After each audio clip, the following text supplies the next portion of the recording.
Bombshell Television, taking you to the maximum level of global latest trending stories of born and living different people. So please subscribe, like, share and comment our videos and enjoy.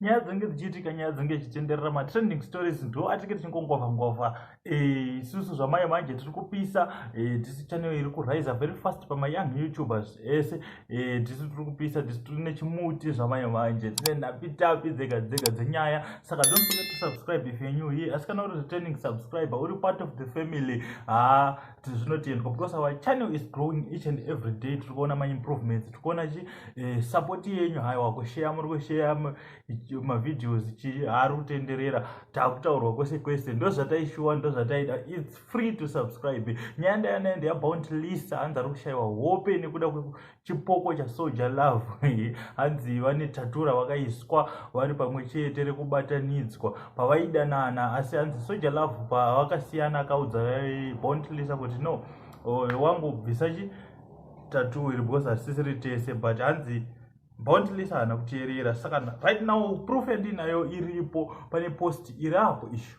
yaiswa neArtworld Music record label ravo. Saka iri kutaura kunzi bounty list zvamanje manje ari kutotsvaga rubatsiro because chipoko chasoldier love chavo kumudza kuti zvitori nani uiswe rimwe tattoo, but bvisa ripi redu ratakaiswa tese because I think rarakanzi soldier love. Saka ndo zviri kuitika, ndo zviri kupisa zvamai manje mumastreets.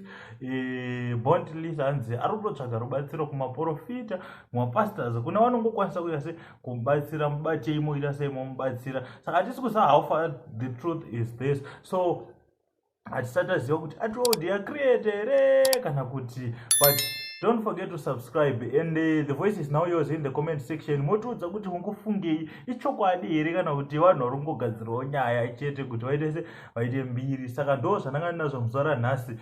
Don't forget to subscribe. Kana wakasubscribe uri part of the family, haiwa ndinoda kutenda, zvinotendwa, zvinongoita se zvinongotendwa. Saka thank you for watching.